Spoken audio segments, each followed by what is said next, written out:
So this is a summary of about 2 years of using AI. Um, my AI has literally captured everything that I have written with reference to Citizen Guard and created pretty much kind of like a database. And so the last conversation or chat I wrote into AI was okay, so based on all these things over the past 2 years, what is truly my mission state? Where is Citizen Guard? Where is it headed? And so it created a mission statement for me, and I'm going to read part of it to you. Um, my mission is to revolutionize community safety by designing and leading elite community funded private security patrol and response programs, transforming private protection from a reactive service into a proactive, community owned asset. Achieving the vision requires a fundamental shift in neighborhood preservation, bridging the critical gap between strained public resources and localized needs. Security operations must reflect the uncompromising discipline, strategic oversight, and tactical precision forged within our nation's highest institutions. Drawing upon, and it talks about my experience in law enforcement and in military. Um, it expands on how I can achieve this, and the whole idea of highly trained autonomous security forces deliver unmatched peace of mind. And when we're talking of, even when I started working on this, 10 years ago, was the idea that we need to take the power and the control of security operations in the United States away from Fortune 500 companies, um, and give it back to community members. We need to take the control and the influence of security operations and put it back into the community, back into the needs of the people of the community. Um, I like big organizations like ACES and SIA and all these. As actually, like, I prefer SIA more because they are all about qualitative, focused data, and ACES is more of a group. It incorporates, and it seems to be more aligned with money, with resources that and services for the rich and or Fortune 500 companies. I don't see ACES being focused on security needs of Humboldt Park, Chicago, or the security needs of Perth Amboy, New Jersey, or Huntington Beach, California. I don't see ACES involved in that, as I see SIA being more with reference to creating qualitative information to help curb or reduce security concerns. Now, talking about that as well, when we talk about security, we should talk about it as one big thing. These private for-profit detention programs, these private prisons are security companies. They are not government agencies. Once the American people understand that, it's easier for us to grasp how the community should expect how they behave. They should be licensed, and they should be held to account like any other security company. They should have all the security guard requirements that are in place for any security company in the jurisdiction they're operating in. And that's anywhere, I would say anywhere in the world, but I can't speak for other countries. I can't speak for the United States. And so this is where these problems come up, because a lot of security organizations are miscategorized or have like been put in a position where they have unofficially been granted government authority to a point where they're operating autonomously as a government organization, but they are not government. So what is it? Where are we going with this? I had a conversation with someone very recently, with reference to my dissertation, something that I'm working on, and it's, a part of changing the culture in security programming. It's a part of that. It's Let's look at where all this started. Let's look at professional security services that were provided even during England in the 1890s, all the way up to about 1943, where even their police forces were involved in protecting buildings from fires, almost like a hybrid fire safety slash law enforcement. These mindsets, the focus has always been um, protecting the people and delivering services to the people, and delivering services to the people that the people want and need, not telling the people that this is what they need. We have technology up the nose, pretty much. We have a lot of technology, but the technology still to this day hasn't circumvented or stopped or reduced um, the amount of crime that has occurred or the amount of death. Why? Because you cannot over rely on gadgets and tools when you have people power. You have brains that can go out there and really deal with things and have the understanding and the operational overwatch of what needs to be done in order to meet the needs of the community, and have those meaningful conversations with the community as well. So, like I explained to somebody recently with reference to my focus is, yeah, we need to change security culture around the world. Security programs should be interactive and should be where there are conversations, there are meetings with community members with reference to what they believe the needs are.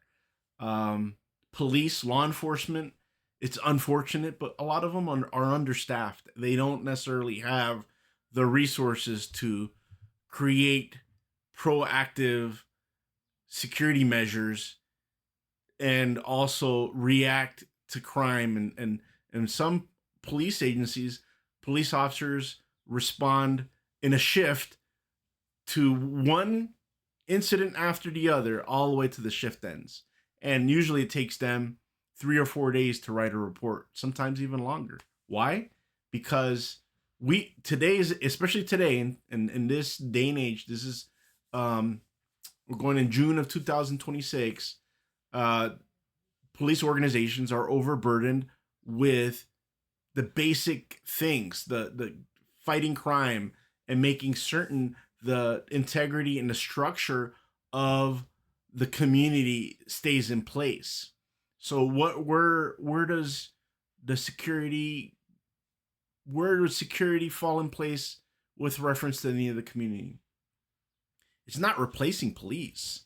What it is it's something that we lost years ago, where neighbors would interact with neighbors in a positive way. There was children were playing in parks. You didn't need a gym membership to go for a walk.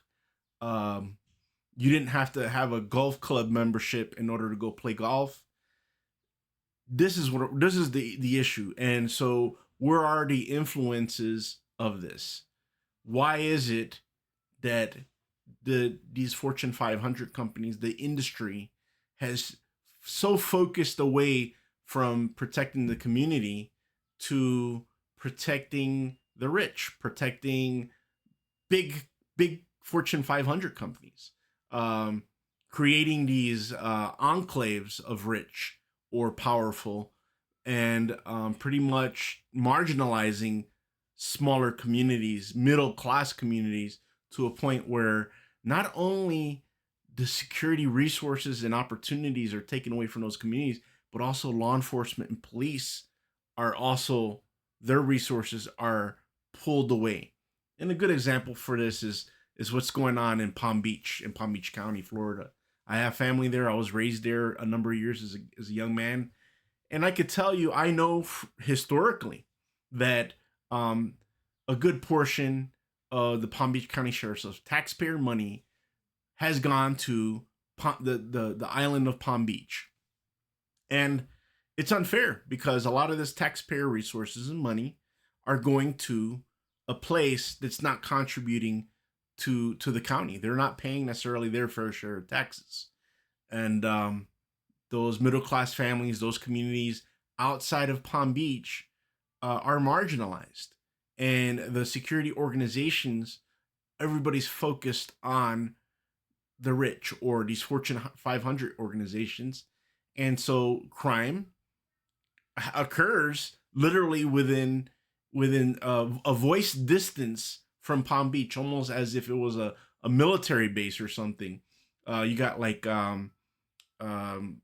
would say Lake Worth, or you have a couple other locations near Singer Island, Florida, that are very close.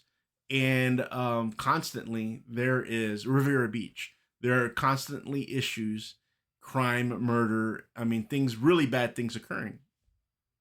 And where we touch on this, where the fact that community members can tell leaders in the community, say, hey, you know what? We want a proactive security program. We want security patrols. We want a hybrid program, kind of like what the city of Phoenix did, where they have police officers and they also have security officers or security guards, excuse me. You know what? That's a weird one there because they are officials and they work for the city. So I think they would be security officers in that instance. Security officers that work for the city of Phoenix, and they complement and they're a force multiplier for the city with reference to the needs. And so they respond to things that are not serious incidents. They take reports, and they are consistently interacting with the community to meet the community's needs. So these are the mindsets. These are the thought processes. A lot of this stuff is not new. It's just not famous. It's not important to a lot of people. I believe that the future heading forward, that we have to change this culture. And how do we change this culture? I'll tell you right now, as a parent and someone who goes to church, we need security in the most critical places. Palm Beach, Florida is not critical to me. I could give a flying whatever of what happens to that island or place. It's not important. They have the money, the resources to do what they got to do. But you go a few miles up into West Palm Beach, and there's churches and schools that could benefit from security guards, security officers, if they work for the city or the county, providing services, patrols, dealing with non-violent incidents in order to free up police from things. So everywhere I go, I see it. The schools my kids go to, we have a great school resource program as far as the police officers, but they're overtasked. They cannot provide the services of physical security and security. And I hate to say it this way, I don't want to get too political, but the liberal-minded individuals that run the school district prefer something really bad happen and react to it than prevent it from happening in the first place. And they do not want to invest in the safety of my children or the safety of the community. They want to, build new schools and make money off of kickbacks and do other things. And we know this. Everybody knows this is what happens. Government, most people go into government with a good heart, a good soul, good intentions, and then after time, they become corrupted and they lose sight of what is the priority.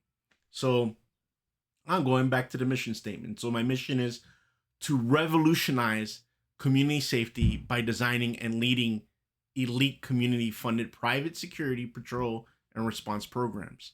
When I say private, it doesn't mean for profit. This is something that we can all do. Those of you that have the energy and the know-how, please join me.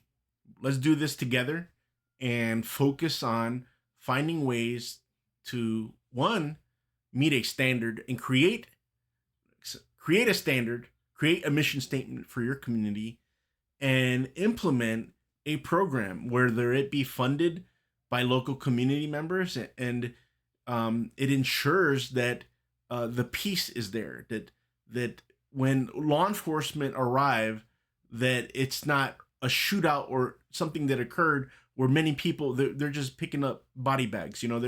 They're responding and they're picking up dead people versus a situation where it's already been de-escalated and the great people of this community have dealt with it, and now law enforcement are getting involved in order to participate in the judicial process, to involve the court system in order to remediate and resolve these problems in the legal realm. My thoughts, I know a lot of people are going to be like, what is he talking about, or may not agree with me, but I've been working on this, folks, for quite some time, and I know what the solutions are now. And I know it does have to do, or has a strong correlation with, the haves and the haves nots. I'm not a socialist. I'm very much a libertarian, and I don't believe that our money, our tax money, should go to protecting rich and powerful people or people in the government. I think that that tax money and our resources and energy should go to protecting our children, to protecting our places of worship, no matter what the ideology or the religion is, to protecting places like parks, making certain that we have places to go to when we want to enjoy our family, enjoy our life. And we're not doing that. It's not happening. It is happening in small pockets, and we need to spread this around the world in order to refocus what is most important to us. Thank you for listening, and talk to you guys very soon.